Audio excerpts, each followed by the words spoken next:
You know, no matter what you may think of Harvard University, one thing you can't dispute is how important the institution used to be in previous generations. It was a Harvard faculty member who first popularized the smallpox vaccine in the United States. Harvard researchers developed some of the world's first computers. A Harvard scientist named James Watson famously modeled the DNA double helix. Harvard was an institution that made real-world discoveries that changed the lives of millions of people. And when you heard from Harvard professors and administrators, you took them seriously back in those days. They weren't cynical political actors. They were competent and serious. That was the whole point of Harvard. With that history in mind, it was both depressing and a little bit surreal to watch this recent video message from Harvard's new president, who's a political scientist named Claudine Gay. And in case you missed it, Gay took over as Harvard's president this year to much fanfare for the simple reason that she is now the first black president of the university. It was her skin color and her gender that were the primary qualifications, and nobody really denies that. It's how Harvard admits students these days, and it's how Harvard selects faculty members and administrators as well. In the video, Claudine Gay responds to nationwide outrage that many Harvard students have just decided to publicly support Hamas in the wake of its terror attack on Israel, which killed more than 1,000 people. In the aftermath of that attack, nearly 36 student groups at Harvard signed on to a statement saying that Israel was, quote, fully responsible for the massacre of its own people. And this was a big problem for Harvard, as you might imagine, because it's completely and utterly psychopathic. And naturally, a lot of people were calling for Harvard to take action in response to what these students were saying. So after hearing all of that, here's how Claudine Gay, the new president of Harvard, responded. Watch. This is a moment of intense pain and grief for a great many people in our community and around the world. I feel that pain and grief myself. As members of a university community, we have a choice. We can fan the flames of division and hatred that are roiling the world, or we can try to be a force for something different and better. People have asked me where we stand. So let me be clear. Our university rejects terrorism. That includes the barbaric atrocities perpetrated by Hamas. Our university rejects hate. Hate of Jews, hate of Muslims, hate of any group of people based on their faith, their national origin, or any aspect of their identity. Our university rejects the harassment or intimidation of individuals based on their beliefs. And our university embraces a commitment to free expression. That commitment extends even to views that many of us find objectionable, even outrageous. You know things are going well when you have to put out a statement saying that you reject terrorism. To be clear, this university rejects terrorism, cannibalism, drowning puppies. We're against all of it, to be clear.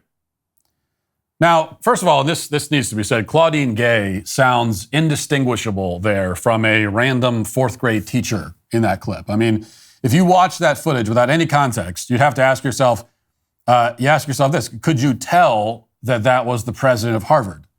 I mean, if you still thought that Harvard was a place for smart people, would you be able to tell that that was the president of Harvard? Probably not. And to prove that point, Helen Andrews at the American Conservative went back and looked at speeches from the president of Harvard from 50 years ago. And Andrews found that Harvard presidents, maybe not surprisingly, used to sound a lot different from Claudine Gay. You could tell that they were the presidents of the leading university in the country just by listening to them. Now you'd have no idea. Claudine Gay sounds like a random middle manager somewhere, or like a substitute teacher at some middle school. She sounds like she should be running the HR department at some moderately sized company. There's nothing special about what she's saying. It's not intelligent or insightful. It's not especially eloquent or wise. And insofar as Claudine Gay said anything at all, here's the crux of it. She said, quote, "Our university embraces a commitment to free expression. That commitment extends even to views that many of us find objectionable, even outrageous."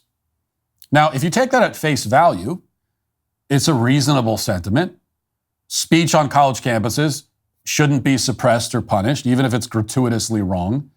That's understandable enough. I mostly agree with it. It's why we have universities, allegedly. One of the reasons. I mean, the free exchange of ideas is supposed to be a big part of the program. As long as you're not threatening anybody with imminent violence, then you should be allowed to say what you think.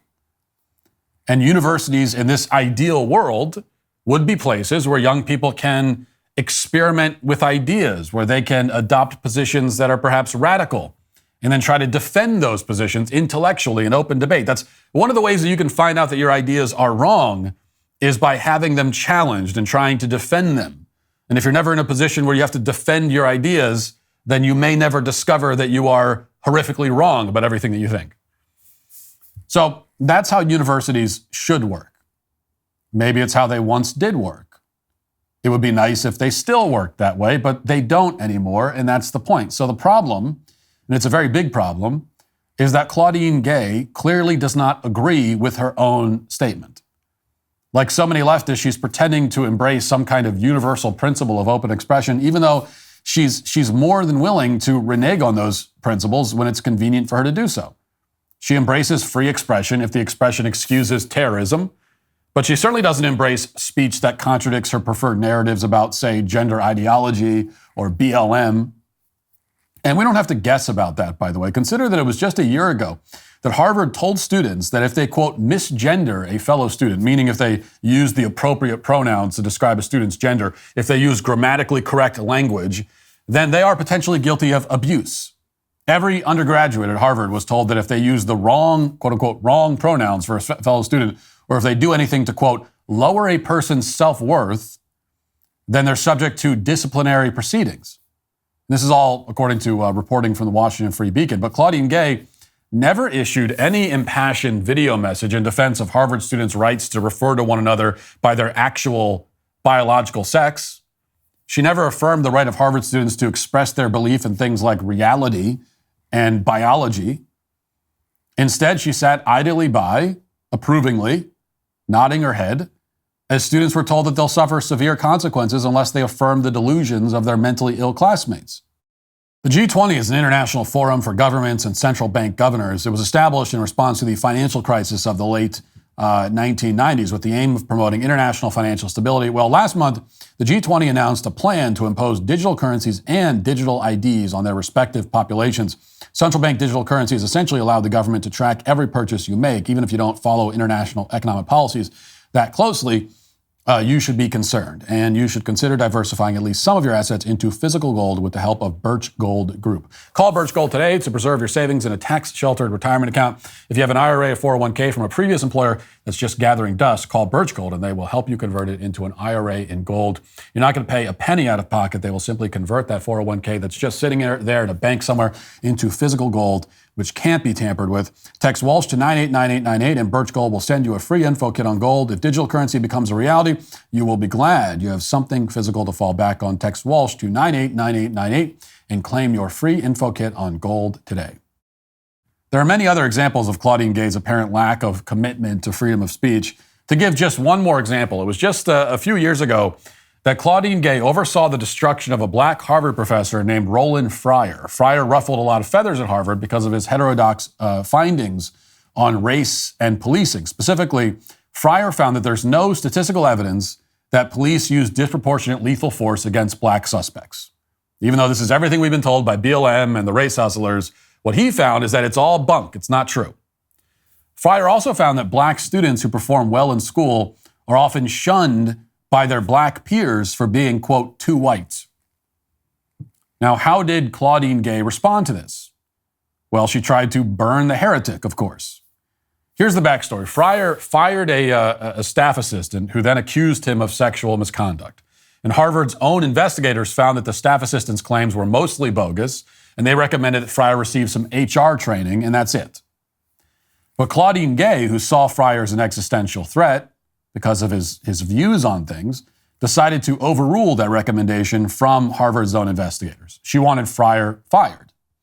There's a short documentary on YouTube about this case. Here's a relevant piece of it. Watch. One thing the Harvard investigator found was that Roland Fryer never sexually propositioned or made sexual advances on a single woman in his office. Not once. So that's it? Josh, that is it. Harvard's own investigators determined that Roland's punishment should be some training, some workplace sensitivity training. Okay. I feel like you're about to tell me something a little bit more. He didn't just get training. They passed their recommendation to a small committee of high-ranking administrators. I was only able to figure out the identity of 2 members of that committee, okay? One of them is Claudine Gay. The other one is Larry Bobo. Yeah. Like champagne, silver spoon, liberals. Right. People whose careers and reputations were directly threatened by Roland's work. Those are the people that get to determine Roland's punishment. What happens next? Larry Bobo came in and he read out the punishment. It started with, the lab is going to be permanently closed. And I was like, what? And then it goes on to, all of the projects that you've been working on have been halted. So this is free speech on the Harvard campus. Claudine Gay and one of her colleagues correctly identified Fryer's research as completely contradictory to their own research. Fryer was saying that the police aren't racist, and Claudine Gay was saying that we live in a white supremacist terror state. And lo and behold, Gay has a chance to adjudicate a complaint against Fryer, so she decides to throw the book at him in contradiction to what Harvard's investigators had recommended based on their own findings after actually doing the investigation.